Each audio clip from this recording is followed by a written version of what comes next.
top 2 on my like hobby stocking day was, you guessed it, a bookstore. So it's called Underground Yarn and Books, I think. It's in Hershey, PA. I will post some like picture-y things up here. And this was my first time going there. I did not go out for indie bookstore day. I actually just ended up ordering stuff online because, I don't know, I was lazy that day. But like I said in my last video, gas is expensive. So I decided if I was going to Hershey anyway to see Stars on Ice, then I should probably do other things.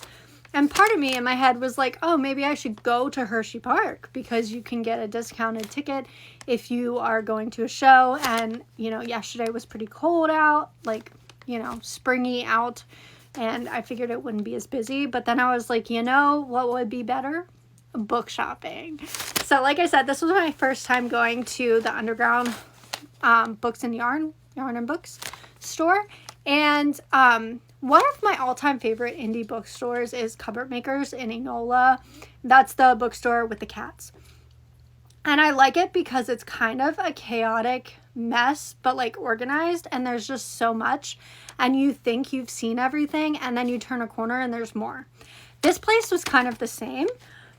So obviously they sell yarn, which I need to explore the fiber arts. I'm just not very good at them. But the used books, we hit them up. I will say, oh, and they also have a cafe. But I didn't drink coffee because, you know, I was going to be in a show for a very long time and I didn't want to chance it. Not going to lie. So I got so many things. First off, I found 3 mass market paperbacks from Kay Brownberg's Driven series. I don't know if these are Formula One or if they're NASCAR. Everything I'm seeing just says race car driver, so I'm not sure. But I found 3 books in that series. We have Hard Beat, we have Sweet Ache, and we have Slow Burn. Oh, wait. Ooh, and we have a promo bookmark in there. And they are all signed, which is kind of cool. And then my quest to collect Goosebumps was continued. So I found Legend of the Lost Legend. And this one's iconic. Why I'm Afraid of Bees. And these are in such good shape, honestly. Usually when I find older Goosebumps books, they've seen better days, which is great. Thank you for reading them, but they look so good. Okay, and then I also got, let me see. I also got 2 Kim Harrison books. So she writes like urban fantasy type series. I've read a couple of her books and I figured I would pick these up. I don't know where they fall in her series or reading order, but this one is an ARC. So I was like, yes. And before you're like, oh my gosh, they were selling an ARC. It's from 2010. Like the book has released.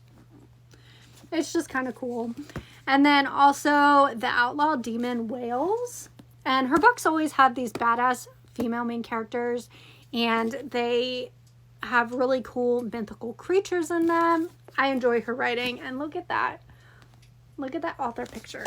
So next we have How to Marry a Marble Marquis by C.M. Nescosta. I don't know if I pronounced that right. But they wrote the, what is it? The Milking Farm book. I just looked at this on Storygraph. Anyway, she does monster romances. It's nice and short. It would be great for a readathon or something. And also, just this cover. So gorgeous. Then we have Love in Vain, 20 Original Tales of Vampire Erotica by, well, it's edited by Poppy Z. Bright. Again, look at that author photo.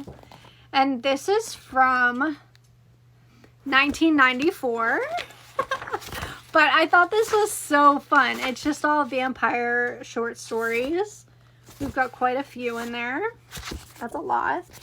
So I thought this was just fun to have on my shelf. And then finally, I did pick up Lady of the Grave by F.S. Autumn.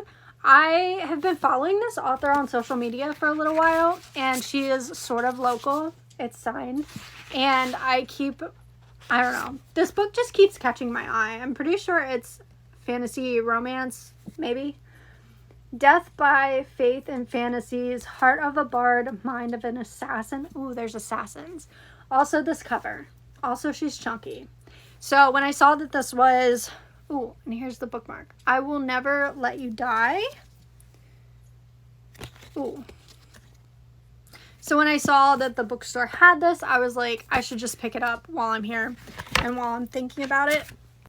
And I did get a blind date with a book. I always have so much fun with these. Sometimes they're good. Sometimes I'm like, yikes. But it's still fun. And I'm in my romantic suspense era. So this says, it's cute. It's in a lunch bag. And it's like, what's for lunch? Small town mystery with murder and the supernatural. Calories, 250 plus pages. I'm in my romantic suspense era, so this sounded like potentially it could be. So we are going to open it up and see what's inside. Oh, it's a hardcover. Ooh, I do like Susan Dennard, and it has cute little sprayed edges. Okay, The Executioner's 3. Wait. Look, it has a map. Oh, and this is the back map. I hope this is a first book or a standalone. I'm assuming it is. Oh, this is so fun. More maps. So I would say that is a win. This is giving me fall vibes, so I might not read it right away, but yeah. So if you are ever in Hershey for any reason, me and my wallet would like to recommend the Underground Yarn and Bookstore for sure.